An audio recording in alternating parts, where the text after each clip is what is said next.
this has become a matter of diplomatic row.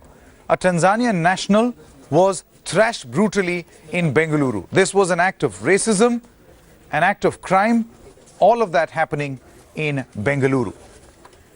As the country deliberates, in fact, as we told you, the country deliberating whether we are a country of intolerant people. We could see that this was a heinous attack that took place in Bengaluru. People were angry because a black driver killed an Indian lady. So they felt that every black person should be punished for that. This is definitely not a racial attack.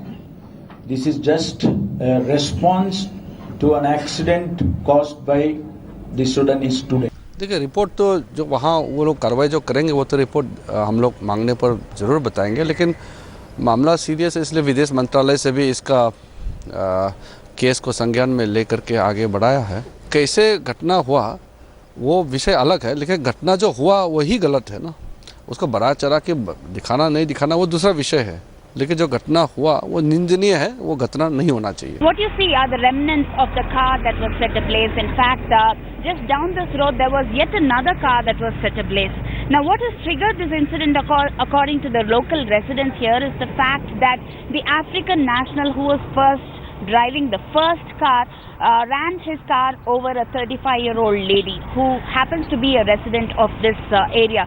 The mob fury is what followed later, where the driver was beaten black and blue. In fact, what you see there is a divider where the other car that came with about 5 students in it, the locals here allege that these students were all drunk and they were also carrying drugs with them, and they were not really driving their car properly. They ran over this divider, and that's the way they were actually driving the car. So the mob fury was still there. Even after beating up the driver, they stopped this other car that came in, and the students apparently reportedly got out of their car and tried to protect this driver who was being beaten, and that's when the locals also beat up these 5 students. In fact, one of them happens to be a lady who has actually approached the police station and has alleged in her complaint copy stating that she was dragged out of the car, she was stripped and was paraded naked here. In fact, there were other students who wanted to help her, but they were also dragged and they were beaten. Now, the victim also alleges that the police was lackadaisical in filing this complaint. In fact, this very road, there have been several such incidents, is what the locals do claim, but then we'll have to wait and see what action the police is going to take, because the police, according to our sources, say that they're waiting for a full-fledged statement that needs to be gotten from the victim. Now, the victim, along with her legal advisor, has approached the Alternative Law Forum here, based on which we'll have to see what kind of stringent action will be taken by the police. Pratibha Raman, Hezagata Main Road, Bengaluru, India Today.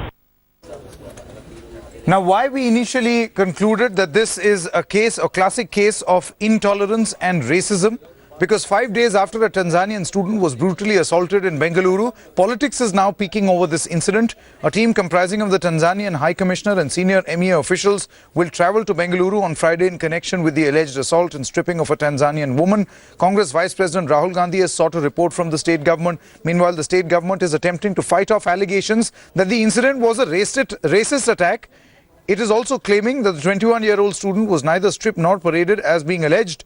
This contradicts the victim's version that she was paraded after being stripped by the mob and that the police remained a mute spectator. Let's go across to Smita Sharma joining us this morning. Smita, how is the Ministry of External Affairs looking at this? Because this issue becomes diplomatic. It's not just about something that has internally happened in the country, which is also quite disturbing, to say the least. But in this particular case, what is the Ministry of External Affairs going to say at a time when you have the state government which is trying to say, no, it was not as heinous as it is made out to be?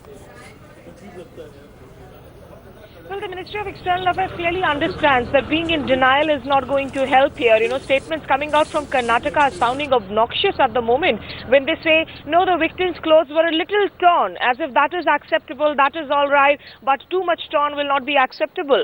You know, remember India and Africa, they have a long history. fight against apartheid in the first place. India just hosted that 54 African nations India-Africa summit, jumping into the league of countries like US, Japan. You have an India-Africa, in fact, rose garden, a friendship rose garden, if you were to travel on Shantipat on Satyamarg. So on the one hand, you are trying to build on this friendship because you also see Africa as a very favorable, in fact, opportunity for Indian companies to go there, mine into resources. On the other hand, the 5,000 strong African students who are in India, if they are targeted time and again, that clearly sends out a very contradictory message.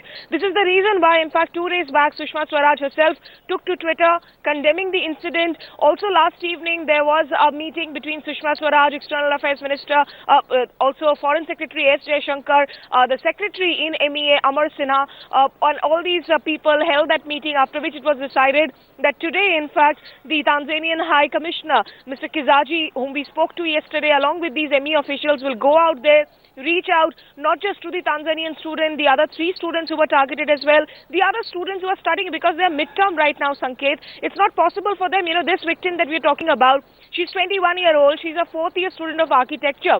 Clearly, she wouldn't want to drop off her education at this time and head back to Tanzania. So, and they have also been receiving threat messages even after this incident. So, it will be perhaps, the attempt to try and assuage their fear and make them comfortable here. It'll be interesting to see what the response of the Ministry of External Affairs, the state government, the central government, all these governments is actually going to be, because this is not just an isolated incident, it's much worse.